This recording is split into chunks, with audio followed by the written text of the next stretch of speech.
Hi, my name is Reed Silverne. The name of the show is Fed Pride.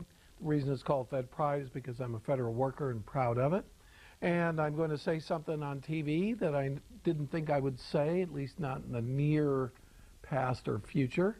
And that is that I am about to be not just Fed Pride, but retired Fed Pride. So I'm actually leaving federal service on the 3rd of January and happy to do so. I'm a proud person who belongs to the old retirement system, so I'm going to live off of that and be quite happy.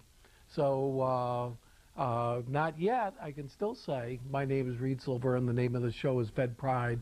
It's called Fed Pride because I'm a federal worker, and I'm going to have to say the name of the show is Fed Pride, and I am a retired federal worker. So that situation is going to happen. And now I'm not going to cancel my retirement for any amount of money, now that I've said it on TV.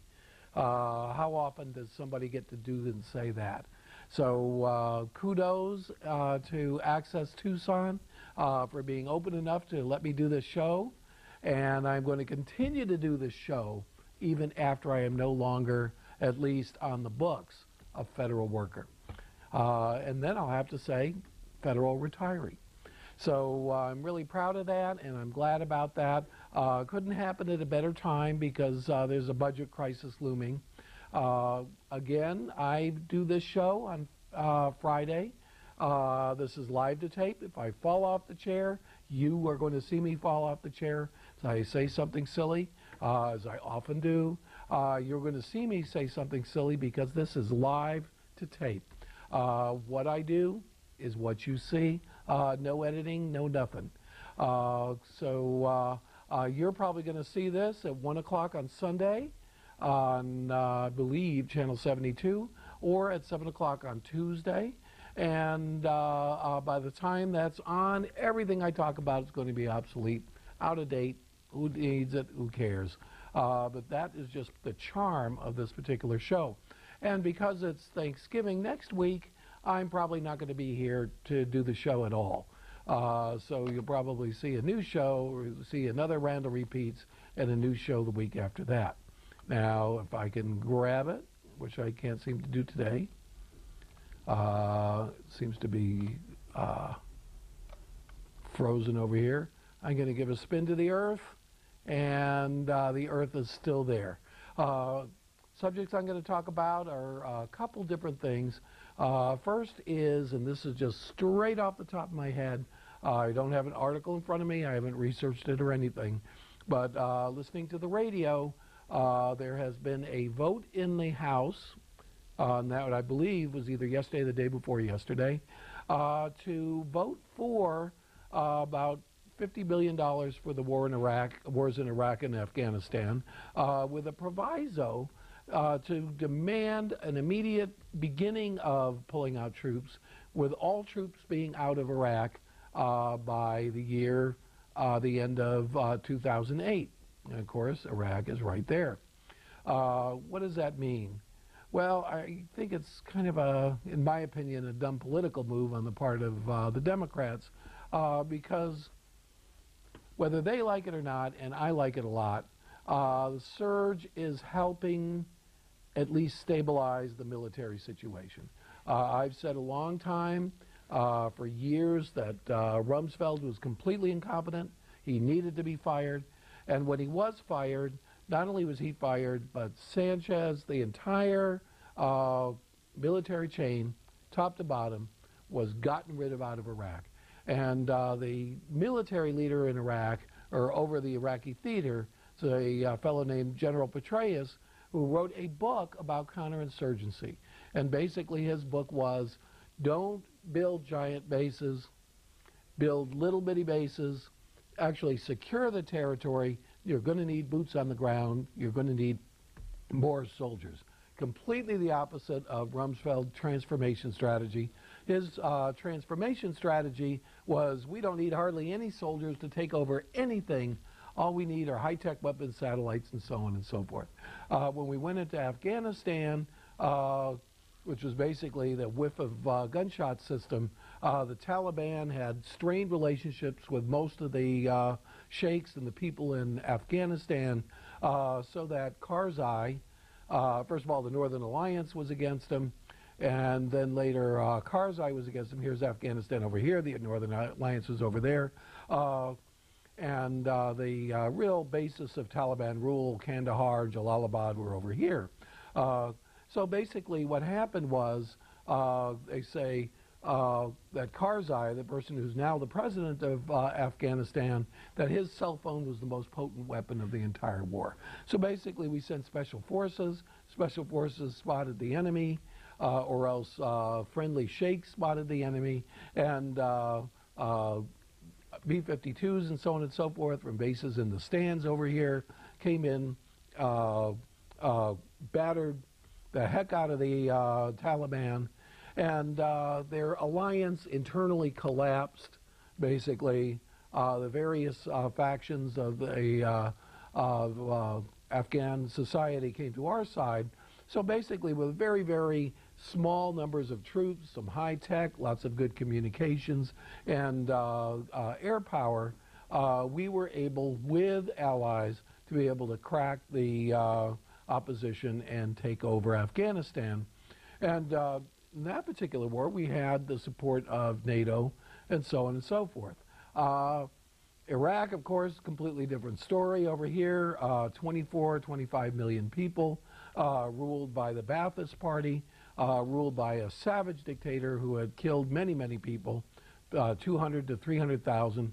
Not so much a genocide as a politicide, killing his enemies and killing his ideological enemies, but it just happened that most of his ideological enemies were either Kurds or Shiites. So it kind of became an ethnic genocide in a way.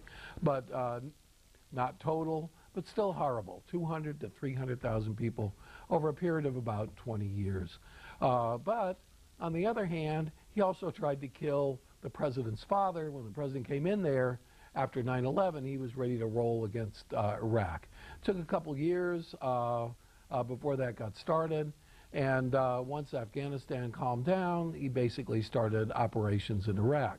The transformation philosophy that with few troops on the ground, but with very, very high-tech weapons, with lots of armor, lots of air power, with shock and awe, they did manage to crack Saddam Hussein's regime within about 4 to 6 weeks. However, that did not end the war, and anybody who had half a brain would have told him that. And I certainly was saying it at the time. Basically, what they needed was a armored vehicle on every single corner. They needed to secure all of Saddam's bases, and they needed to secure all of Saddam's weapons. They needed to secure his money in order to prevent a guerrilla war. Rumsfeld, in his wisdom and glory, the minute that statue came down, did just the opposite. In fact, there were actual American troops in one of the bases that had the very, very high caliber explosives that are used, the regular explosives, not nuclear explosives, but they're used in nuclear bombs to push the nuclear material together that causes the nuclear explosion. Crytons, I think they're called. Basically, our troops were told, even though they were in that base, to stand down and not to secure the materials in the bunkers while trucks came by and emptied out the bunkers. And of course that was the basis for the insurgency, just having a virtually infinite supply of explosives for IEDs and so on and so forth. And then of course the main opponent in Iraq was Al-Qaeda in Iraq. The same radicals that we had defeated in Afghanistan. They have an international network of foreign fighters that basically can be smuggled into any country in the Middle East, or anywhere else for that matter, because they smuggled 19, obviously, into the United States to do 9/11. And hundreds and hundreds of these foreign fighters came in who were willing and who did suicide bomb and kill themselves while killing others. And they gradually took over the anti-American insurgency, and the casualties for Americans went up to well over 100 a month, in some cases 150 and almost 200. So this constant, very, very high casualty rate, lower than Vietnam, but high nevertheless, which was compounded by Rumsfeld's idiotic policies, and I'm going to say it, idiotic policies of having them run around in unarmored Humvees, pulling out armored vehicles, and basically letting them be virtually unprotected, except in very, very large bases built by contractors, some of whom had connections and interest with people in the administration themselves. Everything set to be a complete disaster. Unfortunately, even after the Bush was barely reelected, even though he had interpreted his reelection as a mandate, in fact, he did not get one electoral vote more than he got before. And his popular vote was had a margin of about 1 million, 1.5 million, maybe 1%. 2% over the opponent, but 1% over 50%. So very, very narrow election. Actually, I believe they had actually lost seats in the House and Senate in 2004, and yet they didn't fire Rumsfeld. And Rumsfeld clearly was screwing this thing up.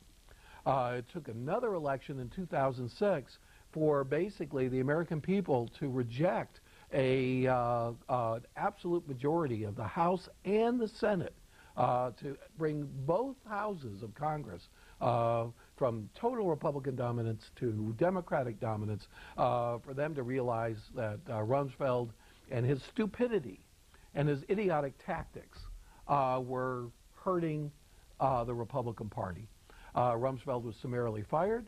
Petraeus took over, and Petraeus immediately advocated a surge, which is an increase in troops. But what he did do, because there were constant bombings and constant attacks, especially in Baghdad, that was completely turning any local support that the West may have had before away from the Shiites, from the Sunnis, even from the Kurds.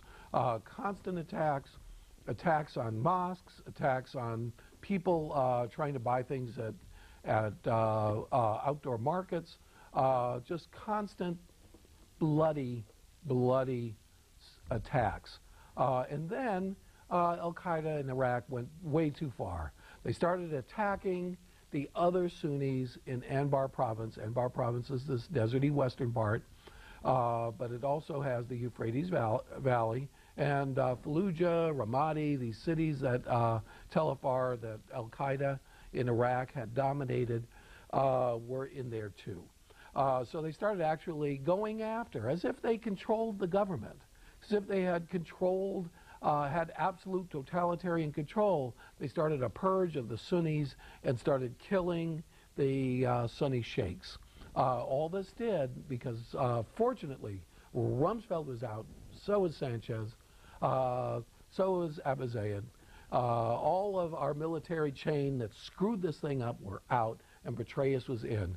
There was a lieutenant colonel in Ramadi, the capital of Anbar province, who made a deal with a specific sheikh. They created a victory council, and the victory council started spreading. The Americans took that strategy to other areas and even to Baghdad.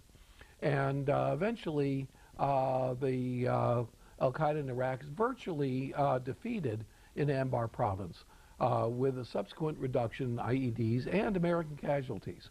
In Baghdad, Petraeus offered a new strategy that had never been tried before. And it's something that is always suggested when you occupy a country.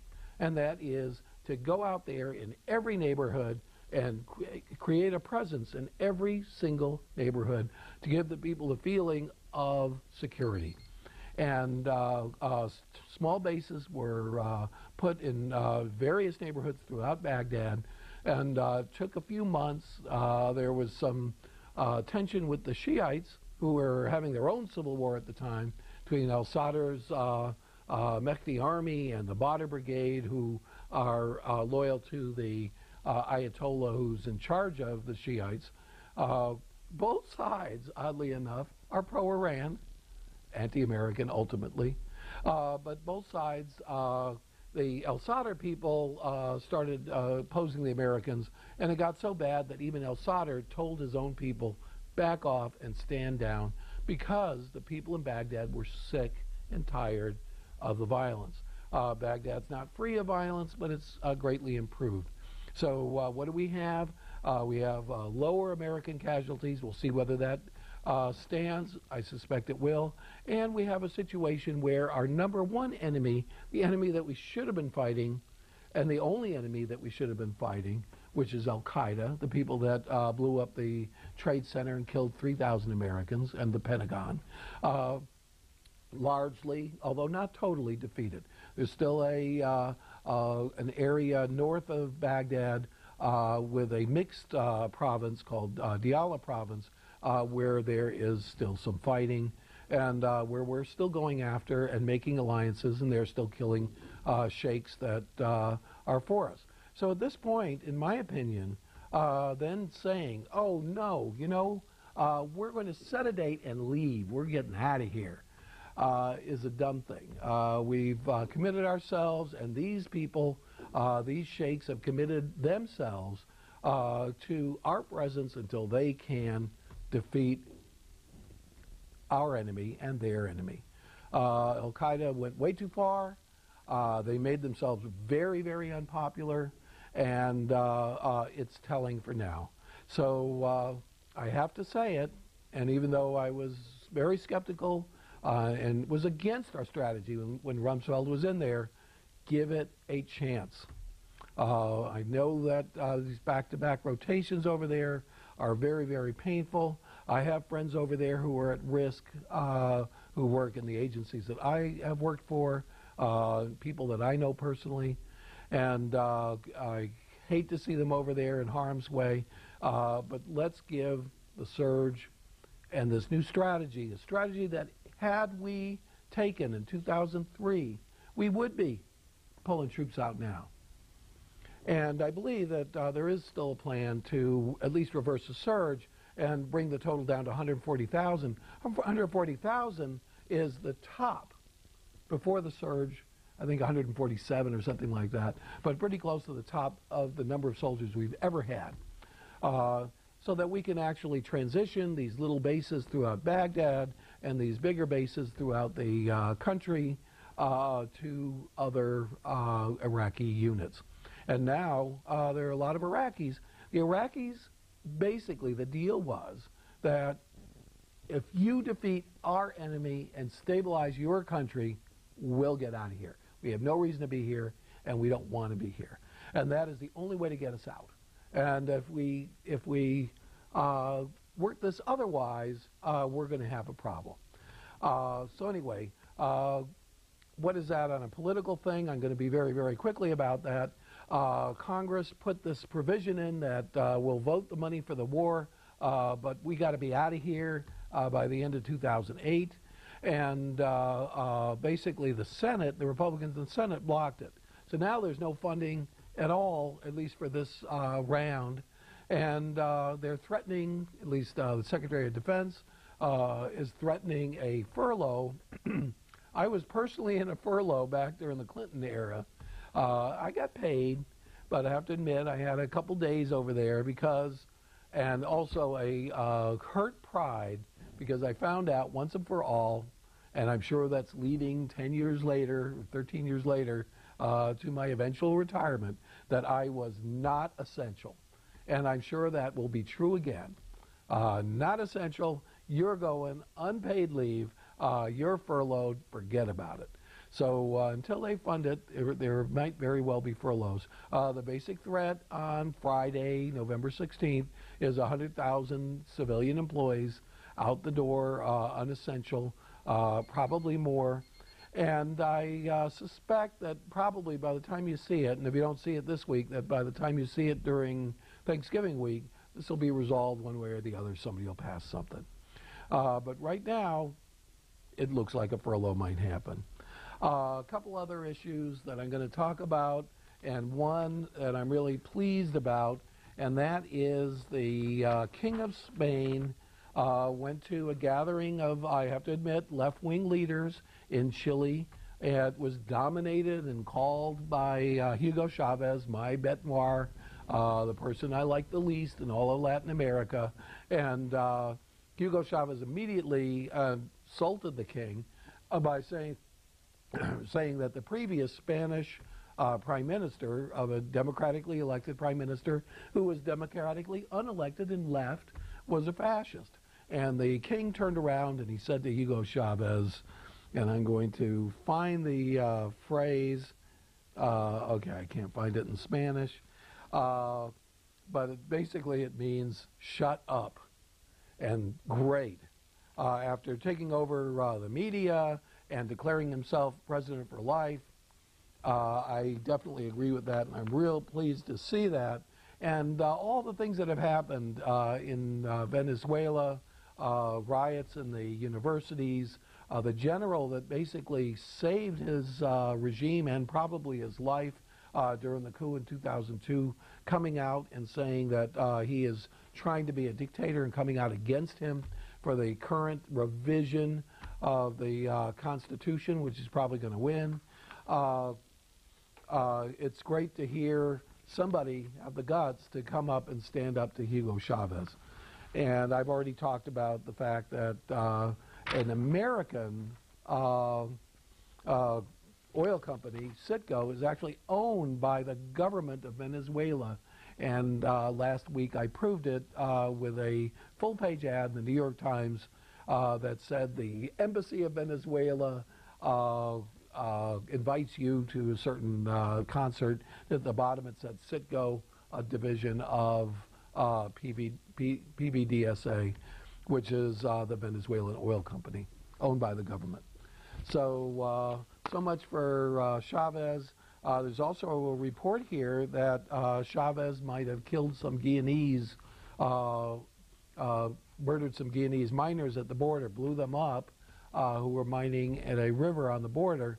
And both Guyana and Venezuela have sent some troops over to their border. I'm going to show you where that is. Here's Venezuela over here. This is Guyana, so this river that they're talking about, probably right over there. Another thing, Second Cold War, and of course Hugo Chavez's greatest ally and military supplier is Vladimir Putin of Russia, and I've been saying that he's trying to start a new Cold War. We're talking about coming in and putting some anti-missile missiles in Poland with a radar here in Czech.